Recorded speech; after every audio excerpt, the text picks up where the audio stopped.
61 days a year lost to the screen. That's what average American does on Instagram, TikTok, and YouTube. That's time you could be spending with family, working on your career, or enjoying your hobbies. I know the struggle, and I found the scientific reason behind this addiction.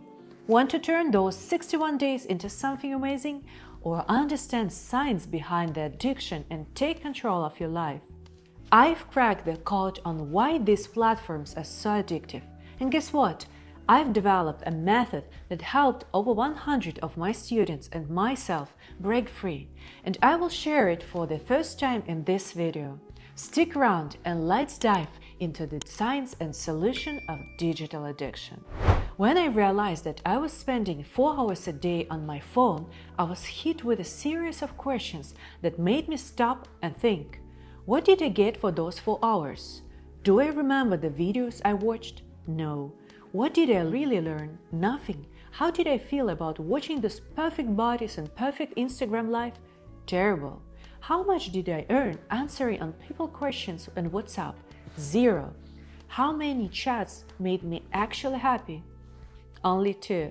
And one more thing. Why do these chats expect me to answer today? Where have I signed this contract? Then I started to learn why. Addiction. That's the answer. Just like a mouse going after cheese, we are hooked. And it's not like me. The average American checks their phone 47 times a day, spending 4 hours daily on their phones. Social media platforms are intentionally designed to be addictive. They use algorithms, notification, and endless scrolling to keep us engaged. The book, Hooked: How to Build Habit-Forming Products, explores the psychology behind why some products are habit-forming while others aren't. It's a Bible for those who develop online products. It learns how to keep us engaged as much time as possible, because watching time equals money for them. Here's a brief explanation of the main idea of the book, focusing on the hook model. First, trigger. It's the initial cue or stimulus that prompts the users to take action. In the context of social media, a trigger might be a notification that someone has liked your post or a reminder that it's time to check your feed. Second, action. The action is the behavior performed in anticipation of a reward. It's a simple act of opening the app and scrolling through the feed. The design of the product often makes this action as effortless as possible to encourage repeated engagement of us. Third, variable reward. This is where the addictive nature of social media really comes into the play. The reward of taking the action is variable. Sometimes you find something really engaging and enjoyable, and other times you don't. This unpredictability creates kind of lottery effect that keeps users coming back, hoping for that next hit of satisfaction and dopamine. 4. Investment. Finally, the user is encouraged to invest in the product, which increases the likelihood of returning. Investment might include creating content, building a profile, or forming connection with other users. This investment of time and effort makes the user more likely to return, as they have something value stored within the product. Let's deep dive into the cycle of the examples with specifically related to YouTube Shorts. I'm sure you know how it works. So trigger. You receive notification that a new short has been uploaded by one of your favorite creators, or you see a thumbnail of an interesting short on your homepage. This acts as external trigger, prompting you to click and watch. Second, action. You click on the short. It's only a few seconds long, so the commitment is minimal. YouTube design with the autoplay and seamless transition to the next short makes this action incredibly easy and almost automatic. 3. Verbal reward. Sometimes the short is hilarious or fascinating and you feel rewarded for the watching. Other times, it might be less engaging. This variability rewards keeps you scrolling through the shorts, never quite knowing what you will get next. It's a scrolling lottery effect where the next great piece of content might be just swipe away. So the fourth, investment. As you watch, like, comment, and perhaps even create your own shorts, you become more invested into YouTube community. You start to build a profile, follow creators, and maybe even gain followers yourself.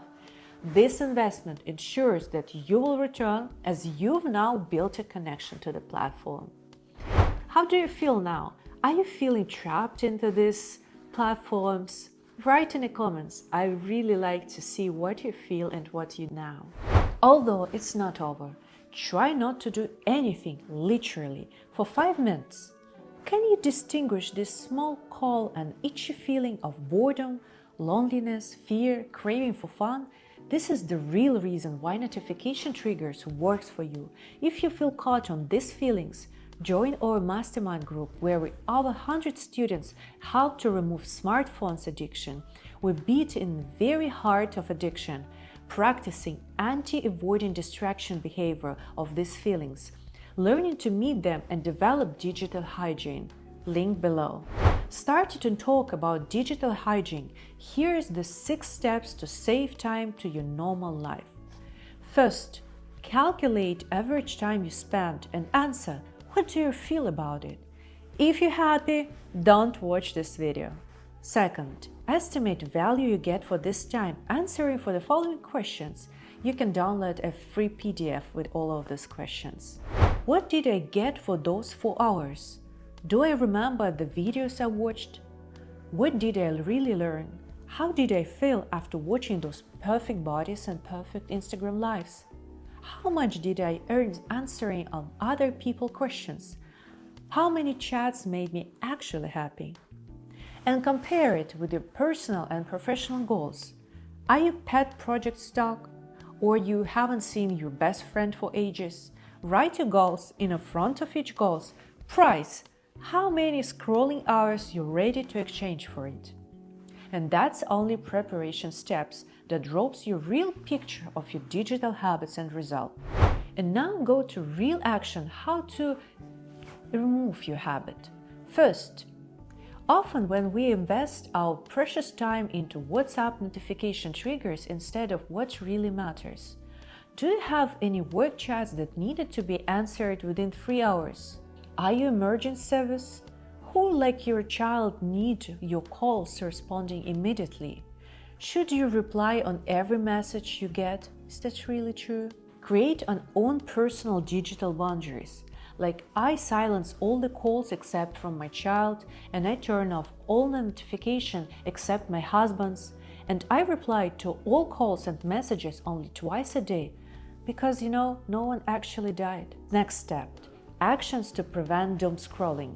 It's where time just been eating like in this old Stephen King novel.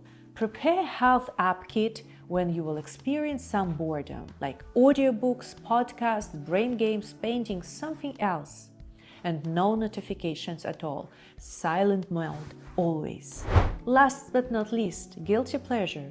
No one is perfect. Sometimes we just need TikTok or YouTube shorts. So, set your favorite app's limits. How much fun you really need. What is the situation, the dangers that you might be stuck into those apps? And last, value.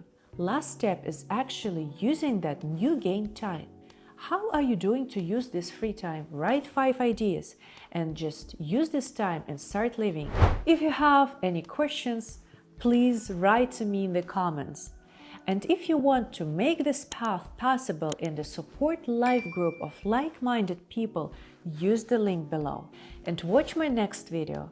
Signing off.